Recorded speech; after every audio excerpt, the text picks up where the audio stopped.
बिस्मिल्लाहिर्रहमानिर्रहीम। प्रोग्राम इश्क़ मुस्तफ़ा मामा जो मेज़बान अब्दुल मोमिन मेमण। पैगम्बर इस्लाम सल्लल्लाहु अलैहि वसल्लम जन जी हयात तय्यबा सिर्फ़ मुसलमाननि जे लाइ न, आलम इंसानियत जे लाइ रोल मॉडल जी हैसियत थी रखे।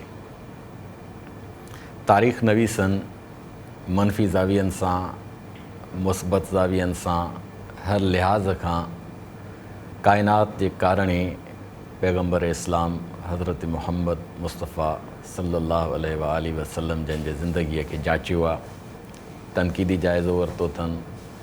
तारीफ़ी त आहे ई आहे।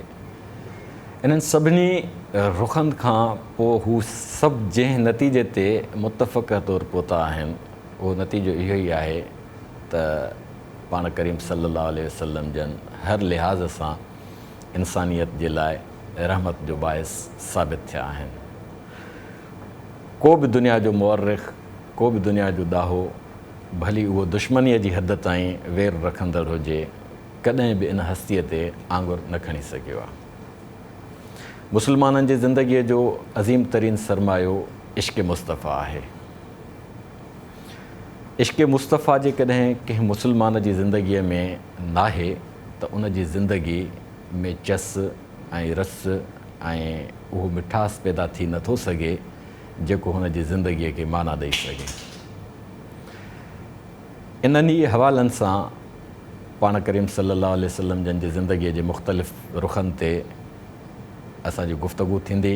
उन जे लाइ असांजी अॼोकी महिमान आहे मोहतरमा अनीसा सिद्दीकी साहिबा।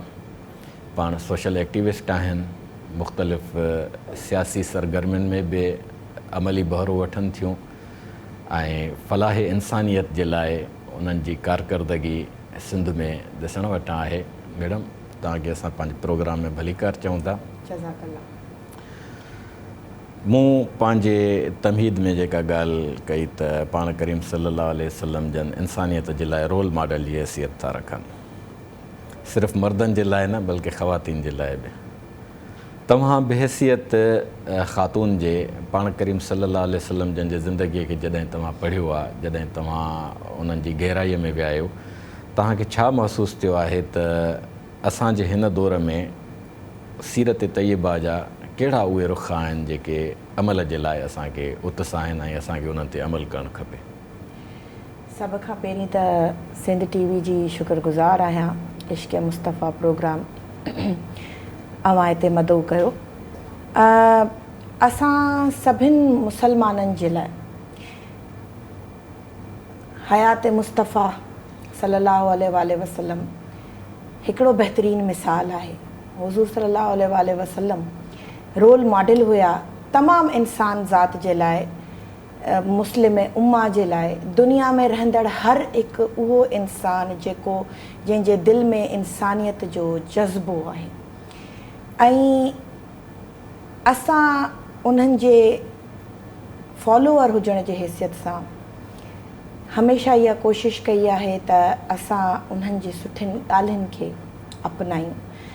उहे जेके असां लाइ हिकिड़े रोल मॉडल हुया ऐं हमेशह रहंदा मुसलमाननि जे दिलनि में, इस्लाम जी तारीख़ में, दुनिया जी तारीख़ में हमेशह इहे किरदार ज़िंदा रहंदा। ऐं असां तमामु घणा, मां थी चवां त प्राउड आहियूं त असां इन उम्मती जे फॉलोअर्स मां आहियूं।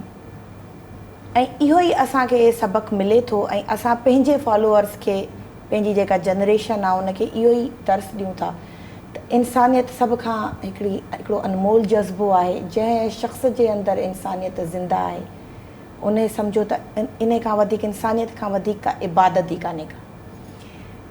इन इबादत जे पैगाम खे अॻियां वधाईंदे मां इहो ज़रूरु चवंदसि त इंसानियत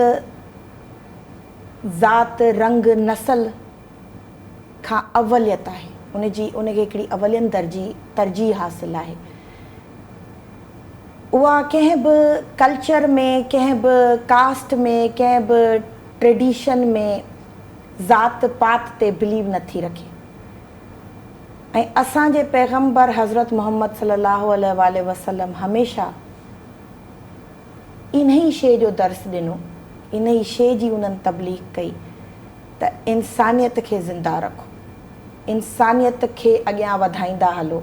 पंहिंजे आस पास हुननि जी जेका मूंखे उन्हनि जी ज़िंदगी मां जेको हिकिड़ो बहितरीनु सबक़ु हासिलु करण वारी जेका शइ लॻंदी आहे त उन्हनि जी जेका नंढड़नि ॿारनि सां मुहबत जो जज़्बो हुयो, त हू जॾहिं नंढड़नि ॿारनि खे ॾिसंदा हुया त मतिलबु उन्हनि जे लाइ उन्हनि जो जेको जज़्बो हूंदो हो, जेका हिकिड़ी रूहानियत हुई, उहा अॼुकल्ह ही जंहिं मुआशिरे में असां पलिजी रहिया आहियूं इन में नथी ॾिसण में अचे। अॼु तव्हां ॾिसो पिया त हिते उहे मासूम ॿारड़ा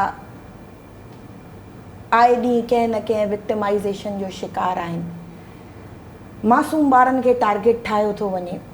त मां इहा ई शइ कोशिशि कंदी आहियां त अगरि असां थोरो पोयां वञूं, पंहिंजे उन्हनि नबियुनि जे ज़िंदगीअ ते थोरो रोशनी विझूं त उन्हनि जेके मिसालूं क़ाइमु कयूं, असां घणो कुझु मुस्लमान जेका असांजी मुस्लिम उम्मा आहे उनखे घणो कुझु सबक़ु मिली सघे थो। पर अफ़सोस त असां अञा पोयां आहियूं ऐं चाहींदे बि असां उन्हनि शयुनि ताईं नथा पहुची सघूं या उन्हनि तरबियतुनि खे अॻियां नथा आणे सघूं पिया जेके उन्हनि जे तरफ़ां क़ाइमु कयूं। तव्हां छा थियूं सम्झो त असां वटि जेका हींअर विगानप अची चुकी आहे, ज़िंदगी वाइड़ी थी वई आहे ऐं माण्हू कंहिंजे बि इंसानी हक़नि जी पासदारी करण जे बजाए सिर्फ़ु ज़ाती मफ़ादनि जे गप में गप था वञनि ऐं इनफ़रादियत पसंदीअ जी हिकिड़ी अहिड़ी लहर उथी आहे जंहिं वायरस वांगुरु सभिनी खे वकोड़े छॾियो आहे। इज्तिमाही ज़िंदगीअ जे पासनि खे असां विसारे वेठा आहियूं। सीरत मुस्तफ़ा जे कहिड़नि नुक़्तनि सां तव्हां असांखे इहा ॻाल्हि बावर कराईंदो त इश्क़ मुस्तफ़ा सां सरशार थी असां इन्हनि सभिनी समाजी बीमारियुनि खां पाण खे बचायूं?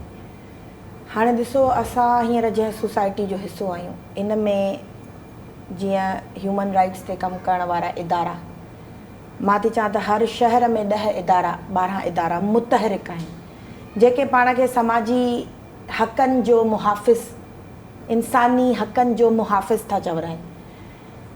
पर जेतिरा इहे इदारा वसी थी विया आहिनि, जेतिरा हींअर हिन मुआशिरे में सोशल एक्टिविस्ट वधी रहिया आहिनि, ओतिरो ई इंसानी हक़नि जी वायलेशन बि थी रही आहे, ओतिरो ई इंसान ज़ात नफ़ी जे तरफ़ माइल आहे, उनजे हक़नि जी नफ़ी थी रही आहे। किथे न किथे हर घर में अगरि असां ॾिसूं, असांजे नियाणियुनि माउरुनि भेनरुनि सां हर जाइ ते ज़्यादती ऐं ज़ुल्म आहे।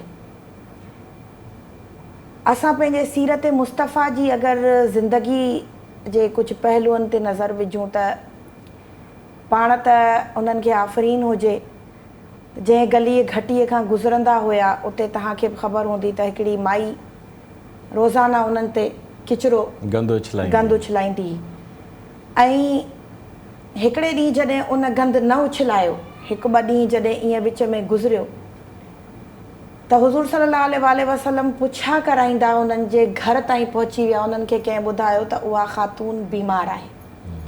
इहो हिकिड़ो बहितरीनु मिसाल आहे, आउं थी चवां त अखियूं खोलण जे लाइ हिकिड़ो बहितरीनु मिसाल आहे त पाण सल्लल्लाहु अलैहि वसल्लम उन्हनि जे घर उन्हनि जी अयादत लाइ पहुता। यानी इन खां बहितरीनु मिसाल ॿियो छा हूंदो इंसानियत जे लाइ, इंसान ज़ात जे लाइ। त हुननि खे उन माण्हूअ सां बि मुहबत हुई, उन माण्हूअ जे लाइ बि उन्हनि जो जज़्बो जेको आहे सो साराहिण जोॻो हुयो। त आउं सम्झां थी त हर ज़िंदगीअ जो उन्हनि जो हर पहलू खणी असां ॾिसूं। न, मां इहा ॻाल्हि थो चवां त इन्हनि शयुनि जा कारण कहिड़ा आहिनि, रीज़न्स कहिड़ा चइजी सघनि था जो अॼुकल्ह असां नफ़ी जो शिकार आहियूं। बिल्कुलु इहो ई रीज़न आहे। जीअं मां तव्हांखे ॿुधायो त जेतिरा समाजी अॻुवाण वधी विया आहिनि ओतिरो इंसानी हक़नि जी वायलेशन थी रही आहे। जेतिरो मीडिया, हींअर असां शुक्रगुज़ार आहियूं मीडिया जा, हर जाइ ते मीडिया अवाम जो आवाज़ बणिजे थी, मज़लूम जो आवाज़ बणिजे थी। पर छा इन्हनि सभिनी शयुनि जे करे इंसानियत जो क़त्ल नथो कयो वञे? अॼु बि मासूम ॿारड़नि खे जेको आहे सो ज़ुल्मत जो निशानो नथो बणायो वञे? अॼु बि कंहिं औरत माउ भेण ॾे गंदी नज़र सां नथो निहारियो वञे? जॾहिं असां पाण खे मुसलमान था सॾिरायूं, असां हुज़ूर सल्लल्लाहु अलैहि वसल्लम जा पैरोकार आहियूं, पोइ बि असांजे मुआशिरे में इहे सभु शयूं ॾींहुं पोइ ॾींहुं तरक़ी सां वधी रहियूं आहिनि, ॾींहुं पोइ ॾींहुं तेज़ी सां वधी रहियूं आहिनि।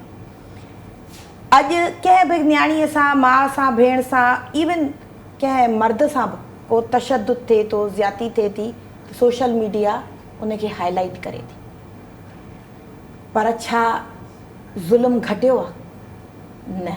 साॻे वक़्तु तव्हां फलाही तंज़ीमुनि जे अॻुवाननि जी ॻाल्हि कई त हर जाइ ते उनजी भरमार आहे, पोइ बि नतीजो अमली नज़र नथो अचे।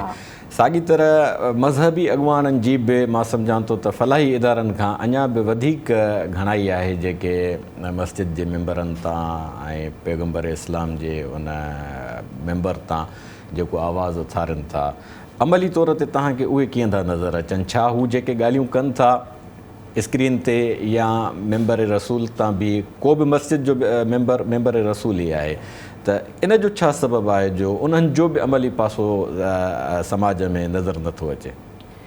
ॾिसो, अगरि ॻाल्हि कजे त सियासी अॻुवाणनि जी या समाजी अॻुवाणनि जी, त हर माण्हू पंहिंजे पंहिंजे दायराकार में रही करे पंहिंजो पंहिंजो किरदारु अदा करे रहियो आहे।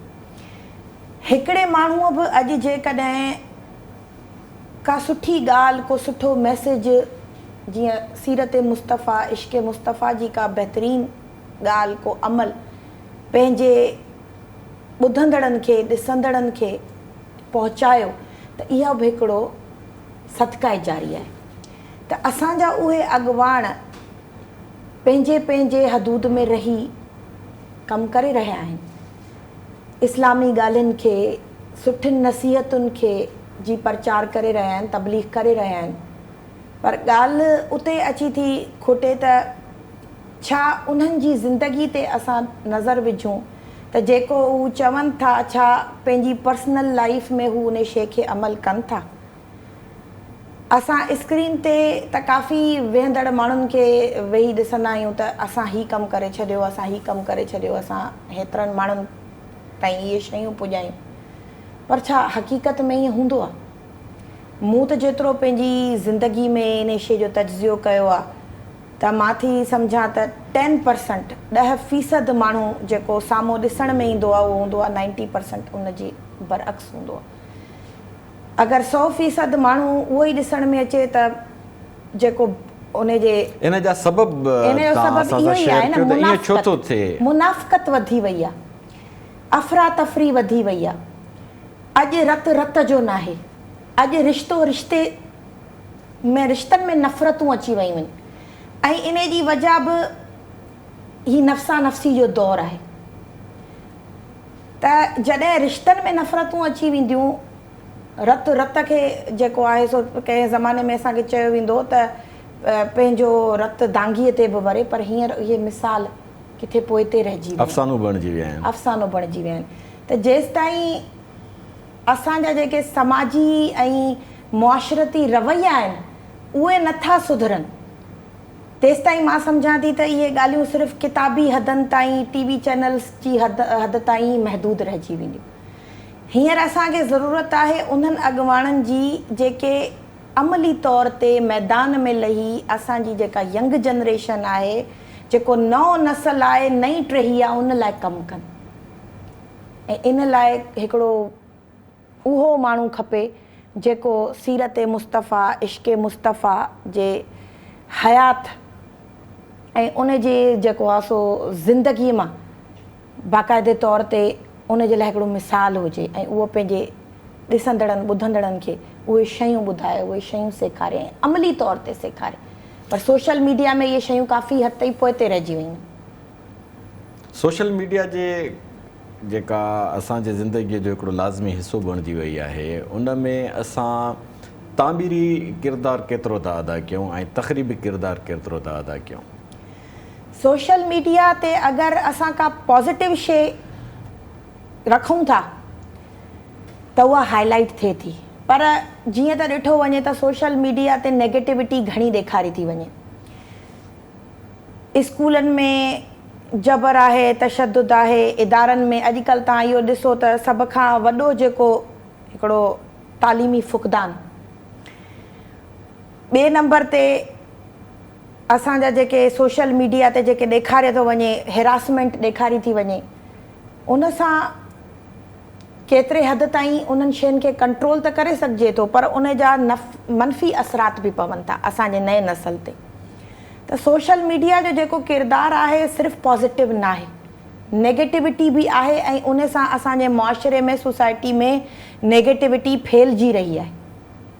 तव्हां इहो ॾिसो त सोशल मीडिया ते असांजो जेको यंग जनरेशन आहे, पहिरीं चवंदा त किताब इंसान जो बहितरीनु दोस्त आहे। जंहिं किताब खे दोस्त बणायो उन जे लाइ उन जी हयात बि आसान थी वई। पर अॼुकल्ह असांजी जनरेशन किताब त पढ़ण खां क़ासिर आहे। सोशल मीडिया ते नोट्स ॾिसी उन्हनि ते जेको आहे सो उन हिसाब सोशल मीडिया जे ज़माने सां असांजी मतिलबु हले पई। ऐं वरी रही कई कसर करोना ख़तमु करे छॾी। केतिरो तव्हां इहो ॾिसो त एजुकेशन जो केतिरो गैप अची वियो आहे। इहो गैप कीअं कवर थींदो? यानी हिकिड़ो त असां वटि तालीमी इदारा प्रॉपर तरीक़े सां कमु नथा कनि। जेकॾहिं वर्किंग थिए थी त पोइ हिननि अहिड़नि हालात में अची इन सां यंग जनरेशन जेका आहे असांजी, उहा तमामु घणी मुतासिर थी रही आहे। सो सोशल मीडिया खे मां त इहो ई चवंदसि त पॉज़िटिविटी बि हिन में आहे, पर नेगेटिविटी बि पंहिंजी जाइ ते मौजूदु आहे। पॉज़िटिविटी ऐं नेगेटिविटी सोशल मीडिया जो हिकिड़ो मुअसिर अमल आहे। गुफ़्तगूअ खे जारी रखंदासीं। वठूं था हिकिड़ी नंढड़ी साही।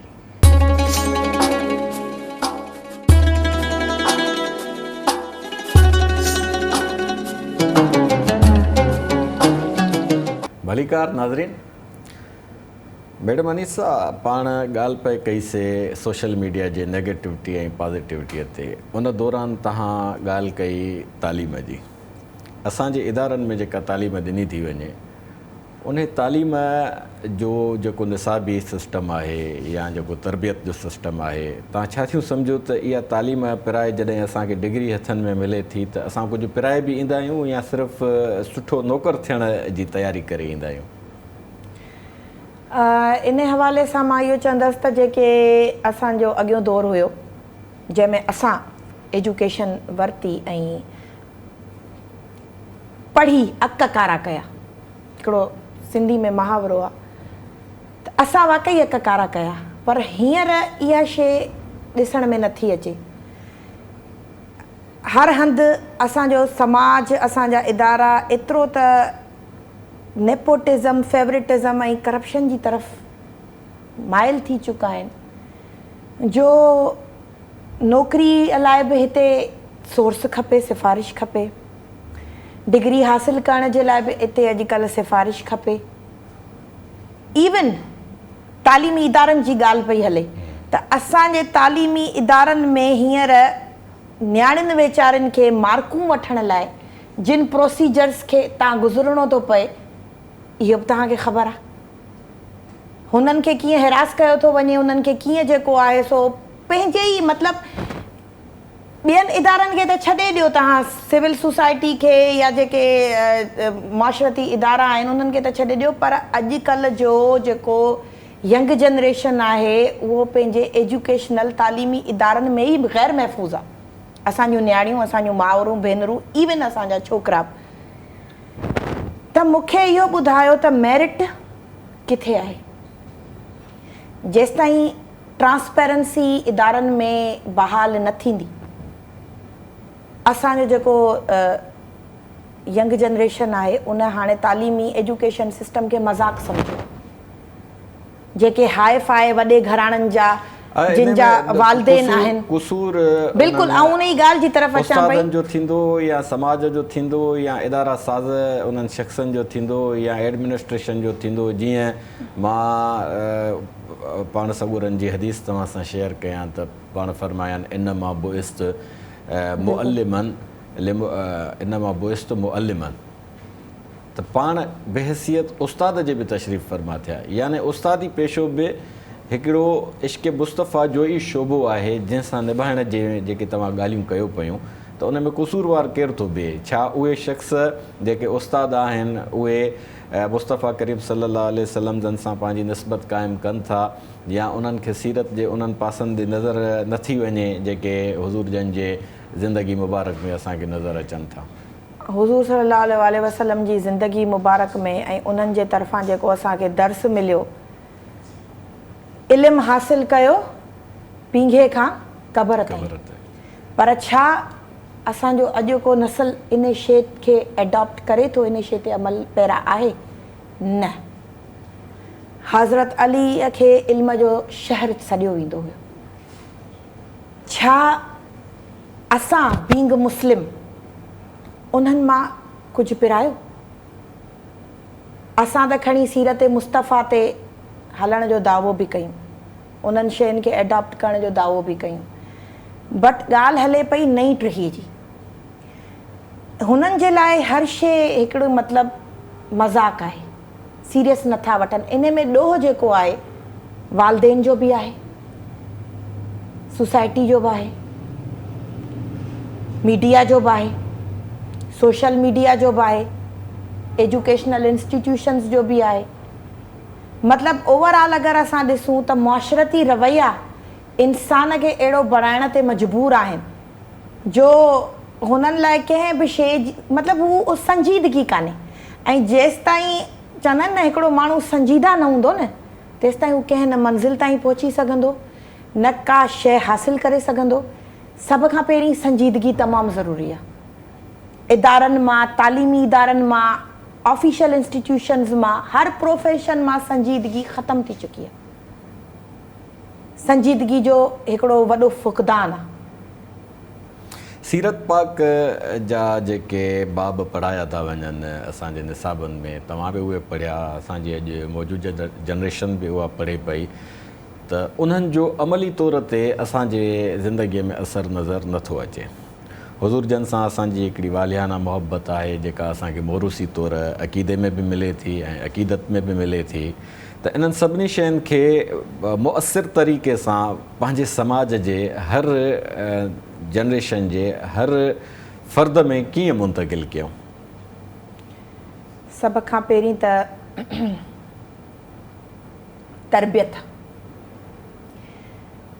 तरबियत जो वॾो अमल दख़ल हूंदो आहे इंसान जी किरदार जी जोड़ जक में।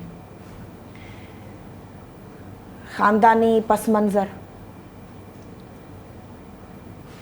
वॾो हिकिड़ो उन जो हिकिड़ो वॾी कंट्रीब्यूशन आहे। त इहे शयूं मां सम्झां थी त हिकिड़ी मदर बि आहियां ऐं मुंहिंजी हिकिड़े वक़्त में कोशिशि रहंदी आहे त अगरि मां पंहिंजे ॿारनि खे सुठी तालीम और तरबियत सां गॾु इस्लामी तरबियत, रूहानी तरबियत ॾेई सघां, उन जहिड़ी का ॻाल्हि ई कान्हे। पर अफ़सोस इहो आहे त असां वटि हिते अॼुकल्ह जेको निज़ाम थी वियो आहे, मदरसनि में ॿार ग़ैर महफ़ूज़ आहिनि। हर स्कूल में वॾनि जेका स्कूल आहिनि, इंस्टीट्यूशन्स आहिनि, उन्हनि में सिर्फ़ु अंग्रेज़ी पढ़ाइण लिखाइण जी भरमार आहे। किथे बि इहो ज़ोर नथो ॾिनो वञे त असां जेको आहे सो 5-6 सालनि जी उमिरि में क़ुर पाक मुकमल कयो। ॿार रुॻो मदरसनि में ग़ैर महफ़ूज़ आहिनि, स्कूलनि में कॉलेजनि में बि कोन्हनि खे न। इहा ॻाल्हि त मां करे वियसि त कंहिं बि एजुकेशनल इंस्टीट्यूशन में ॿार ग़ैर महफ़ूज़ आहिनि। हींअर असांजी इस्लामी ॻाल्हि आई त उते मूं चयो त मदरसनि में बि इहा ई शइ आहे। त हाणे असां जेका इस्लामी तरबियत आहे, जेका रूहानी तरबियत आहे पंहिंजे ॿारनि जी या पंहिंजे मुआशरे जी कयूं, त उन में हिकिड़े उस्ताद जो वॾो किरदारु आहे। उस्ताद खे माउ पीउ जो दर्जो ॾिनो वेंदो आहे। सभ खां पहिरीं त उहे उस्ताद असांखे रखणा पवंदा जेके इस्लामी नज़रियनि ते अमल पैरा हुजनि, जेके मदरसनि में असां उहे मौलवी हज़रात रखूं जेके इश्क़ मुस्तफ़ा ऐं रसूलुल्लाह सल्लल्लाहु अलैहि वसल्लम जी सवाने हयात मां वाक़िफ़ हुजनि, जेके दीनी तबलीग करे सघनि। पर इन्हनि सभिनी शयुनि जे लाइ दीन जी तबलीग बि थिए पई ऐं वाक़िफ़ बि आहिनि, मुआशरती रवैया बहितर करणा पवंदा। असांखे बिल्कुलु खोट अमल जी आहे। अमली कमु न आहे। हिते हिकिड़ो ॿियो सुवाल थो साम्हूं अचे त ॼाण बि आहे ऐं मानूसियत बि आहे ऐं निस्बत बि आहे हुज़ूर जन सां।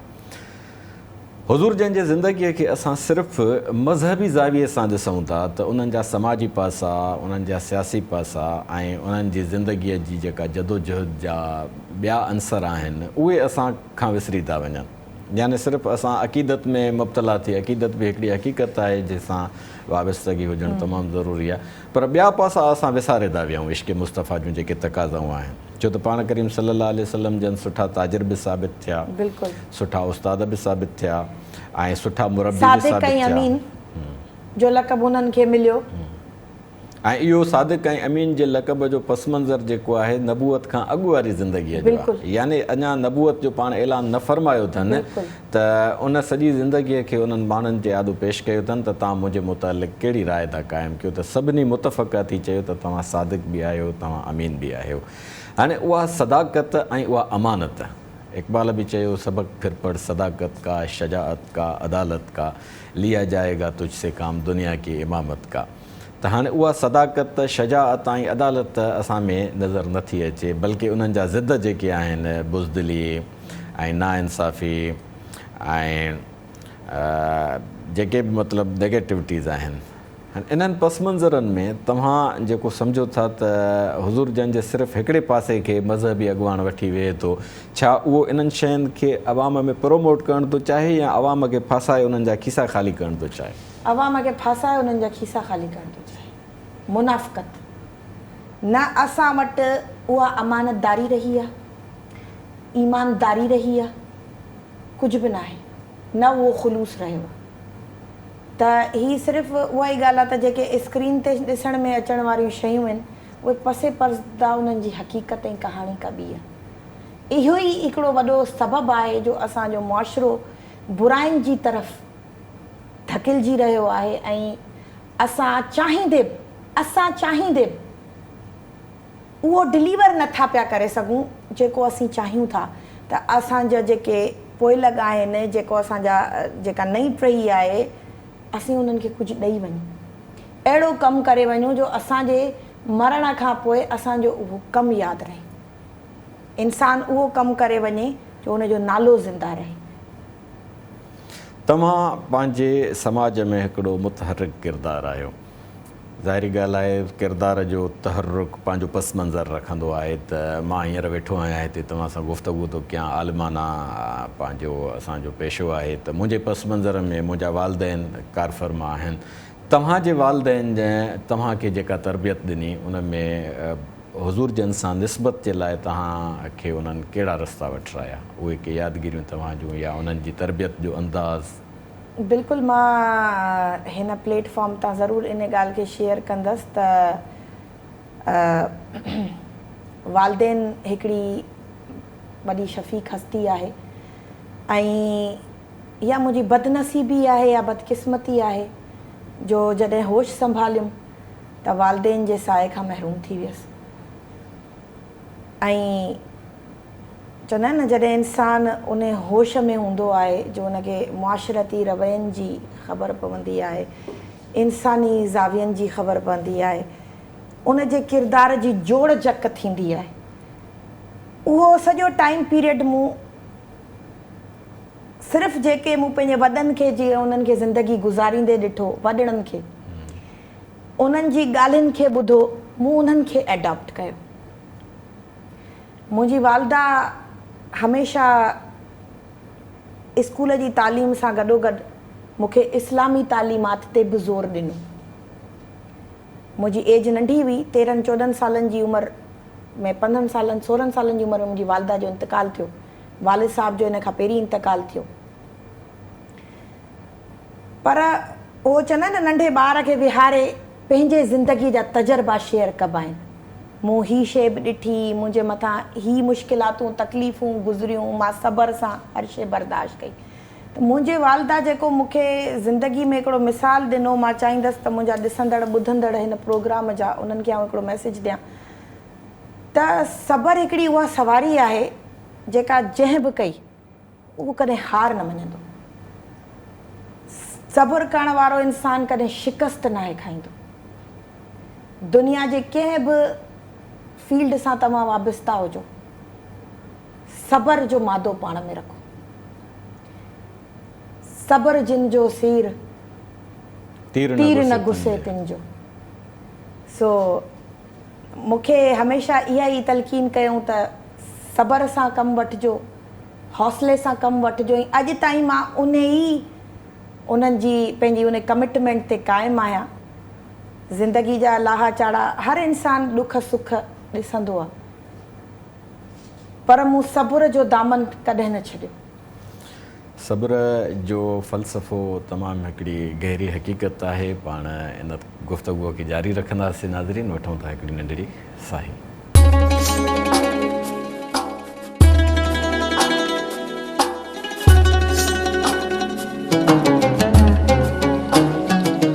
भलीकार नाज़रीन, सब्र जी तव्हां ॻाल्हि कई पए त पाण करीम सल्लल्लाहु अलैहि वसल्लम जन जॾहिं नबूअत जो ऐलान फ़रमायो, नबी त पाण अज़ल खां हुया, अबद ताईं आहिनि ऐं रहंदा, त तकलीफ़ूं वधंदियूं आहियूं। जीअं नबूअत जो ऐलान फ़रमायनि, पहिरीं वही नाज़िल थी, पाण घर तशरीफ़ फ़रमा थियनि था त संदन रफ़ीक़ हयात अम्मा साईं ख़दीजा रज़ी अल्लाह अन्हा उहे खेनि आथत थियूं ॾियनि ऐं सब्र जी तलक़ीन बि कनि थियूं। त तव्हां हिकु ख़ातून जी हैसियत में तव्हां माउ बि आहियो ऐं तव्हां शुहरदार बि आहियो, त हुज़ूर जन सां जेको साइण ख़दीजा जो बेहसियत घरवारीअ जे, बेहसियत जीवन साथीअ जे जेको रवैयो रहियो, उन में ईमान जी तक़ाज़ा हुई त साइण जन जो पंहिंजे वर सां इश्क बि हुयो। ऐं उहो इश्क जेको सिर्फ़ु हिकु मुड़ुस जी हैसियत सां न, बल्कि अज़ीम अॻवान जी हैसियत सां डाइवर्ट थो थिए। हाणे इश्क़ मुस्तफ़ा बेहसियत घोट जे, उहो इश्क हाणे इश्क़ मुस्तफ़ा बेहसियत रसूलुल्लाह जे डाइवर्ट थो थिए। इन में तव्हांजा एहसासात कीअं हूंदा आहिनि? इहो हिकिड़ो वॾो मिसाल आहे। ऐं बीइंग अ वाइफ, हिकिड़ी ज़ाल हुजण जे हैसियत सां, हिकिड़ी माउ हुजण जे हैसियत सां, आउं सम्झां थी त हिन दौर में अहिड़ा मिसाल ॾाढा मुश्किल आहिनि। पर कंहिं बि दौर में बल्कि अहिड़ो मिसाल नथो मिली सघे। अहिड़ो मिसाल कोन्हे। ऐं ईमानदारीअ जी बि यानी हिते असां ॾिसूं त हिकिड़ो मिसाल आहे, मोहबत जो हिकिड़ो मिसाल आहे, इंकिसारी जो हिकिड़ो मिसाल आहे। ऐं हू पाण हिकिड़े मतिलबु अहिड़े तबिके सां वाबिस्ता हुयूं। उन खां पोइ हुज़ूर सल्लल्लाहु अलैहि वसल्लम ते जेको उन्हनि जो ट्रस्ट हुयो, जेको कॉन्फिडेंस हुयो, जेको यकीन हुयो, हिन दौर में इहो नथो ॾिसण में अचे। अगरि असां इन शइ खे ई हिकिड़े मिसाल खे नंढड़े खे एडॉप्ट कयूं ऐं पंहिंजे माउरुनि भेनरुनि खे असां इहा तंबीह कयूं या इहो सबक़ु ॾियूं त पंहिंजे घर वारनि सां सुहिणो सलूक रखनि, इंकिसारी वारो सलूक रखनि, वफ़ादारी खे जेको आहे सो क़ाइमु दाइम रखी, ऐं जीअं साइण जन हुज़ूर जन खे संभालियो आहे, सपोर्ट कयो अथनि ऐं पंहिंजो हर सभु कुझु उन्हनि जे लाइ निछावर करे छॾियो। ईअं ई हिकिड़ी बुर्दबार ऐं बावकार औरत जो इहो फ़र्ज़ु आहे। जीअं असांजे अॼु मुआशरे में सभु औरतूं का बिज़नेसमैन आहिनि, के एंटरप्रीनर्स आहिनि, के पॉलिटिशियन्स आहिनि, के सोशल एक्टिविस्ट आहिनि, के मुख़्तलिफ़ फील्ड सां वाबिस्ता आहिनि, त उन्हनि खे इन्हनि सभिनी शयुनि सां गॾु पंहिंजे घर वारनि खे बि एतमाद में रखणु घुरिजे। पंहिंजे घर वारे सां उन्हनि जो सलूक सुठो हुजणु खपे, पंहिंजे औलाद सां उन्हनि जो सलूक सुठो हुजणु खपे। हू सिर्फ़ु ॿाहिरियुनि ज़िमेदारियुनि खे संभालण सां गॾु उन्हनि खे बि संभालनि। जीअं हज़रत ख़दीजतुल कुबरा इश्क़ मोहम्मद सल्लल्लाहु अलैहि वसल्लम जो हिकिड़ो इहो बहितरीनु मिसाल आहे। त इन जी तमामु घणी ज़रूरत आहे हिन मुआशरे में। मुआशरती रवैया इन सां बहितर थींदा। असां वटि हींअर जेके ज़ाल मुड़ुस ते लतीफ़ा ठहनि था, उन्हनि में मर्द खे जंहिं तरीक़े सां मज़लूम करे पेश थो कयो वञे, ज़ाल खे दाइण करे ॾेखारियो थो वञे त हुनखे जीअण नथी ॾे, हुनजी ज़िंदगी ज़हर थी करे, या शुक्रगुज़ारीअ जी हुन में इहा शइ कान्हे का। त सीरत तय्यबा में जेको हुज़ूर जन जो ऐं अम्मा साइण ख़दीजा जन जो इज़्दिवाजी रफ़ाक़त जो जेको सफ़रु आहे, उन में तव्हां इहा ॻाल्हि कई त पाण जंहिं तरीक़े सां उन्हनि खे बेहसियत घरवारीअ जे उन्हनि खे संभालनि था, त त असां वटि इन्हनि शयुनि ते जेके लतीफ़ था ठहनि इन्हनि में केतिरे क़दुरु हक़ीक़त आहे? छा वाक़ई उहे घर वारियूं जिन जा मुड़ुस को समाजी किरदारु अदा कनि था या कंहिं नौकिरी पेशा आहिनि या सियासी वर्कर आहिनि, कुझु बि आहिनि, त उते अहिड़े क़िस्म जो असां वटि आइडियल माहौल जुड़ियल मां सम्झां थो कोन्हे को। तव्हां बेहसियत ख़ातून जे ऐं बेहसियत हिकु वाइफ जे ऐं बेहसियत हिकु माउ जे इन्हनि शयुनि खे कीअं थियूं ॾिसो? बिल्कुलु हिते हिकिड़ो गैप अची वियो आहे असां वटि, छो जो यानी औरत जी इहा नफ़्सियात छो थी थिए जो उहा बजाए घर खे जन्नत बनाइण जे, इहो हिकिड़ो मिथ थी वई आहे जेका हले पई थिए, हक़ीक़त ख़बर न आहे छा आहे? इन जो वॾो जेको सबबु आहे उहो आहे मुआशरती रवैया, नफ़्सा नफ़्सी। ऐं जेका मूं ॻाल्हि पहिरीं कई त रिश्तनि में उहा सदाकत नाहे बची, उहा वफ़ादारी नाहे बची। अॼु चवनि था भाउ भाउ जो कोन्हे, ऐं अहिड़े ई तरीक़े सां ज़ाल मुड़ुसनि जे विच में बि जेको तफ़रुक़ो आहे उन जो रीज़न इहो आहे त कॉन्फिडेंस लेवल कान्हे का। जेकॾहिं का औरत कमु करणु चाहे थी, जेकॾहिं का औरत पंहिंजी मंज़िल ताईं पुॼणु चाहे थी या पढ़णु लिखणु चाहे थी, त असांजे मुआशिरे जे पीउ भाउ ऐं मुड़ुस खे खपे त उन्हनि जी सपोर्ट कनि हर तरह सां। पर रंजिशूं उतां वधनि थियूं जिथां हिन मर्द समाज मुआशिरे में औरतुनि ते बेजा पाबंदियूं हाइल करे ऐं उन्हनि जे रस्ते में रुकावटूं विधियूं थियूं वञनि। न उन्हनि खे तालीम ॾिनी थी वञे त हीअ शायदि तालीम वठी ऐं जेको आहे सो कंहिं आला मक़सद ताईं फ़ाइज़ थी वेंदी। तव्हां इहो ॾिसो त औरतुनि खे हिसेदारी में हिसो नथो ॾिनो वञे, हिकिड़ो इहो बि वॾो रीज़न आहे। ख़ासि करके जेके औरतूं इन रवैये जो शिकार थियनि थियूं सिर्फ़ु इन करे जो उन्हनि खे इन मुआशिरे में फ़ैसिला साज़ी जो इख़्तियार नथो ॾिनो, शराकतदारी जो इख़्तियार नथो ॾिनो वञे। इन शइ में खपे त मर्दनि खे बि कंप्रोमाइज़ कनि, कोऑपरेट कनि। असां अगरि मुसलमान हुजण जे हैसियत सां सूरह निसा असां लाइ मां थी चवां हिकिड़ो बहितरीनु मिसाल आहे, पूरी इंसानियत उन में हर शइ वाज़े तौर ते लिखियलु आहे हिकिड़ी औरत ज़ात जे लाइ। उन में असांखे असांजा हक़ ॾिना विया आहिनि। पर उहो चवंदा आहिनि त अॼु जूं औरतूं चवंदा आहिनि त आज़ादी, liberty should not be the immodesty. आज़ादीअ खे आज़ादी जे हिसाब सां इस्तेमालु कयो। आज़ादी में जेकॾहिं बेहयाई जा अंसर शामिल थी वञे त पोइ असांजो समाज, असांजो मुआशिरो बुराइनि जे तरफ़ धकेलजो। बीबी ख़दीजतुल कुबरा, हज़रत फ़ातिमतु ज़हरा, हज़रत आयशा रज़ी अल्लाह ताला अन्हा, इहे उहे मिसाल आहिनि जिन हुकूमत बि कई, जिन रहनुमाई बि कई, जिन वटि अॻुवाणी जा फ़राइज़ बि हुया। पर उन्हनि सां उन्हनि जे घर वारनि जो जेको सलूक हुयो, मतिलबु मर्दनि जो जेको सलूक हुयो, उन्हनि खे घर में विहारे बेजा उन्हनि ते पाबंदियूं आयदि कोन कयूं। उन मुआशिरे जे हिसाब सां हुननि पंहिंजे तमामु जेके तक़ाज़ा हुया उन्हनि खे पूरो कयो। असांजे मर्द खे इहो ख़ौफ़ छो आहे त असां पंहिंजी नियाणीअ खे पढ़ाईंदासीं त हूअ मनफ़ियत ॾे हली वेंदी या पंहिंजे नेगेटिव किरदार जे पासे ॾे हली वेंदी, या मुड़ुस खे ज़ाल ते एतमाद छो कोन थो थिए त उनखे मां रस्ता सिधा करे ॾियां त हूअ अमली ज़िंदगीअ में बि को पंहिंजो सलाहियतूं कतब आणे ऐं कुझु डिलीवर करे सघे। हिते नफ़्स मर्द ऐं औरत जे नफ़्सियात में जेको टकराव थिए थो, इन जा नफ़्सियाती सबब छा आहिनि? छो त तव्हां हिकिड़ी ख़ातून जे हैसियत में इनखे बहितरीनु तरीक़े सां शेयर करे सघो थियो।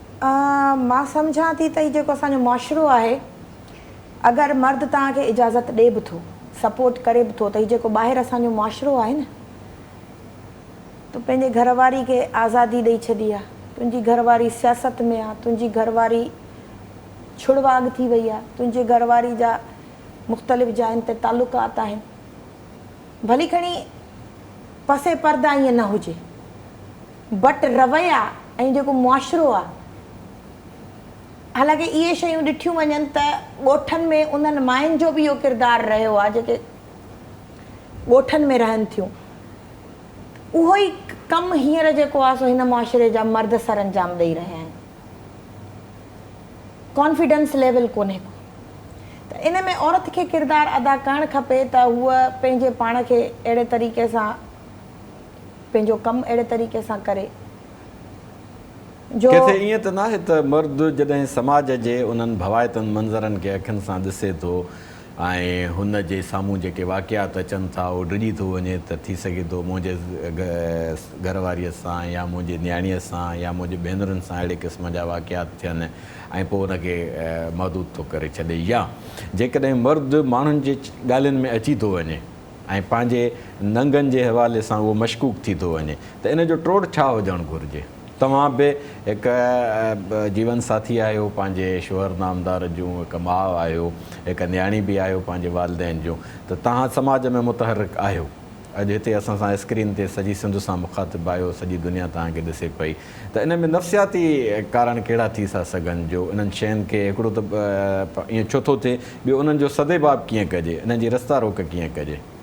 मां उहा ई चयो त पंहिंजे पाण में अहिड़ी हमआहंगी पैदा करणु खपे घर वारनि सां। अच्छा, मर्द बेसिकली मर्द सपोर्ट कंदो आहे तव्हांजी। हाणे अॼु मां हिन स्क्रीन तां इहो ज़रूरु चवंदसि, अगरि मां अॼु सियासत जे मैदान में आहियां, मां अॼु समाजी कमु करे रही आहियां, त मुंहिंजे पोयां हिकिड़े मर्द जी सपोर्ट आहे। मूंखे इन लेवल ताईं आणण में मुंहिंजे हस्बैंड जी सपोर्ट आहे। त सभु जॻह ते मर्दनि जो कसूरु नाहे हूंदो। असां जंहिं अगरि जॉइंट फैमिली सिस्टम्स में रहूं था, हिकिड़े घर में ॿ टे जीअं कुटुंब गॾिजी था रहनि, त उतां इहे झेड़ा फ़साद इन्हनि ॻाल्हियुनि जी स्टार्ट थिए थी। ऐं पोइ हिकिड़ो मर्द पंहिंजे माउ भेण ऐं ज़ाल जे विच में पिसिजी थो वञे, यानी माईअ खे एक्सेप्ट करण लाइ तयारु कान्हे, जेको मेन कारण आहे न। औरत जी दुश्मन आहे हिन मुआशिरे में, मर्द औरत जी दुश्मन न आहे। मर्द जी अगरि असां नफ़्सियात खे सम्झी मोहबत सां, कुर्ब सां ऐं हुनखे मोटिवेट करे, पंहिंजो हुनखे वाज़े करे त असांजो रस्तो ई आहे, असांजो कमु ई आहे। मर्द असांखे सपोर्ट करे थो, पर हिन दौर में औरत जी सॼण न आहे, उहा हुनखे कटे पई।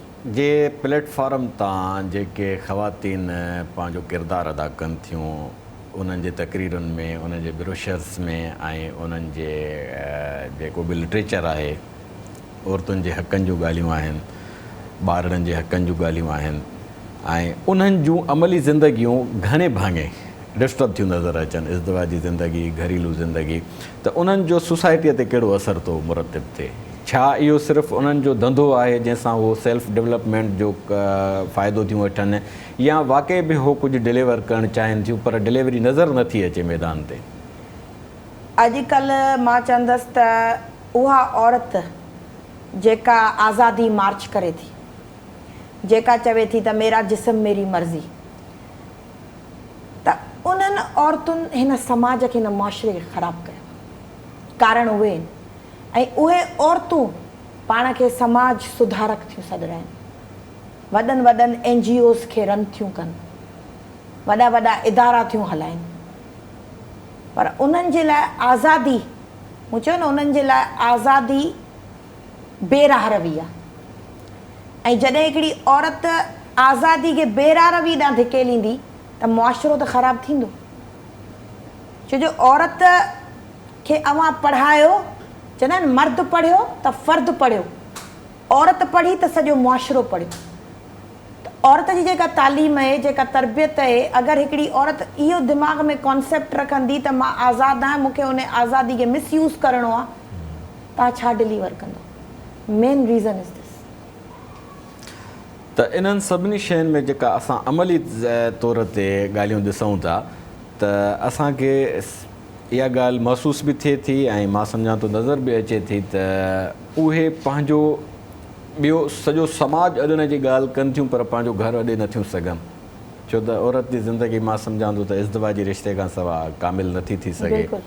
ऐं इज़्दिवाजी रिश्ते खां पोइ ॿारनि जो मरहलो आहे ऐं उन्हनि जो ॿारनि सां जेतिरो मानूसियत हुजणु घुरिजे त इन जे हवाले सां तव्हां असांजे नौजवान नियाणियुनि खे कहिड़ो दर्स ॾींदो त उहे सीरत मुस्तफ़ा जे हवाले सां उम्महातुल मोमिनीन हुज़ूर जन जूं घर वारियूं असांजूं मावरूं उन्हनि जूं नियाणियूं या साहबियात किराम रिज़वानुल्लाह ताला अलैहिन अजमईन उन्हनि खे फॉलो कनि या असांजूं हे जेके मोहतरमाऊं आहिनि उन्हनि खे फॉलो कनि? बहैसियत मुसलमान असांजे लाइ जेके पंहिंजे हज़रत ख़दीजतुल कुबरा, हज़रत फ़ातिमतुज़ ज़हरा, हज़रत आयशा रज़ी अल्लाह ताला अन्हा ऐं जेके इहे असांजूं बीबियूं असांजे लाइ मिसाल आहिनि, असांखे खपे त असां उन्हनि खे फॉलो कयूं। ही 4 ॾींहंनि जी चांड्रोकी आहे जेके ही औरतूं आहिनि न, ही सिर्फ़ु मुआशरे में समाज में बेरारवी फैलाए रहियूं आहिनि, पर हुननि हिकिड़ी ज़िंदा मिसाल क़ाइमु कई। हुननि जो नालो ता हयात जेसि ताईं दुनिया आहे क़ाइमु रहंदो, चमकंदो रहंदो। उन्हनि जी रोशन ख़याली अॼु बि असांजे दिलनि में मौजूदु आहे। असांजूं दिलियूं उन्हनि जे ख़्याल सां मुनवर आहिनि। त मां हिन प्लेटफॉर्म तां पंहिंजे भेनरुनि खे ख़ासि करे इहो दर्स ज़रूरु ॾींदसि त तालीम और तरबियत हासिलु कयो, पर पंहिंजे अंदरि पॉज़िटिविटी पैदा कयो। अॼुकल्ह हिकिड़ो साड़, हसद, नेगेटिविटी, कॉम्प्लेक्स, इहे उहियूं शयूं आहिनि जेके इंसान जो जेको स्ट्रक्चर आहे ख़तमु करे थो छॾे। किरदार जी जोड़ जक जे लाइ सभ खां मज़बूत जेकॾहिं अव्हांखे रहणो आहे त पंहिंजे अंदरि कॉन्फिडेंस पैदा कयो, ख़ौफ़ खे ख़तमु कयो। अगरि अव्हां कुझु करणु चाहियो थियूं त जेको तव्हांजे अंदरि में हिकिड़ो ख़ौफ़ आहे उन खे ख़तमु कयो, तव्हां दुनिया जी हर जंग विड़ी वेंदो। छो जो हिन ई धरतीअ जूं रज़िया सुल्ताना, मारवी, ससुई, इहे हिन ई धरतीअ जूं जोधियूं आहिनि, न्याणियूं आहिनि। इहे वॾी मिसाल आहिनि असां लाइ। असांजे दौर में मोहतरमा बेनज़ीर भुट्टो शहीद मोहतरमा बेनज़ीर भुट्टो हिकिड़ी हर औरत जी आइडियल आहे। मोहतरमा फातिमा जिन्ना जो पंहिंजो हिकिड़ो वॾो किरदारु आहे ऐं उन हमेशह पंहिंजे भाउ जी रहनुमाई कई ऐं कुल्हो कुल्हे में मिलाए हिन मर्दनि जे मुआशरे में हिकिड़ी औरत जे किरदार खे साबित कई। त साबित क़दम रहो, साबित क़दमी तमामु ज़रूरी आहे। छो जो जेसि ताईं तव्हां साबित क़दम न रहंदो तव्हां कंहिं बि मक़ाम ताईं नथा पुॼी सघो। यानी तव्हां जे ॻाल्हियुनि मां इहा ॻाल्हि मालूम थी त रोल मॉडल असांजो जेके मुस्लमान ख़वातीन आहिनि, उम्महातुल मोमिनीन, साहबियात किराम या असांजो जेके सोशल एक्टिविस्ट सोसाइटीअ में आहिनि, भली उहे नॉन मुस्लिम ई हुजनि, ऐं उन्हनि जो किरदारु मदर टेरेसा जो हिकिड़ो वॾो किरदारु आहे। ॻाल्हि कयूं त उन ते बि असां अगरि अमल कयूं त इंसानियत जी तरक़ी ऐं फलाह बिल्कुलु ईदी हिकिड़ो वॾो मिसाल आहे। ऐं उन्हनि जी घरवारी बि उन्हनि सां बांह मिली रही, मैडम बिल्किस ईदी, ऐं हर वक़्तु उन्हनि सां हम क़दम रही, क़ुर्बानियूं ॾिनई। तव्हांजी वॾी महिरबानी, तव्हां असांखे टाइम ॾिनो। नाज़रीन, मैडम अनीसा सिद्दीकी साहिबा जे गुफ़्तगूअ जो ख़ुलासो इहो थो बीहे त असांजी ज़िंदगीअ में जेका हीअ छुड़वागी आहे, जेका हीअ बेराह रवी आहे, इन जो बुनियादी कारण तरबियत जो न हुजणु आहे। ऐं पैगम्बर इस्लाम सल्लल्लाहु अलैहि वसल्लम जन जी हस्ती ऐं उन्हनि जे सीरत तय्यबा खे सतही ऐं अछातरे नमूने जे बजाए असांखे हमगीर ज़ावियनि सां ॾिसण जी ज़रूरत आहे। ऐं असांजे नियाणियुनि जूं रोल मॉडल जेकॾहिं उम्महातुल मोमिनीन ऐं साहबियात किराम ऐं हुज़ूर जन जूं नियाणियूं, अम्मा साइण उम्मे कुलसूम, अम्मा साइण ज़ैनब, अम्मा साइण फ़ातिमा ऐं रज़ी अल्लाह अनहुन, जेकॾहिं असां उन्हनि खे नज़रअंदाज़ कंदासीं त असां पंहिंजे ज़िंदगीअ जे हिन बेराह रवीअ खे समेटे न सघंदासीं। जेकॾहिं असांखे सोसाइटीअ में मुअसिर किरदारु अदा करिणो आहे त असांखे इश्क़ मुस्तफ़ा सल्लल्लाहु अलैहि वसल्लम जिन जे फ़लसफ़े खे सम्झणो पवंदो ऐं उन रंग में पंहिंजो पाण खे रंगणो पवंदो। सब्सक्राइब करियो असांजो official YouTube channel Sindh TV HD Islamic ऐं वधीक अपडेट लाइ बेल आइकन ते क्लिक करियो।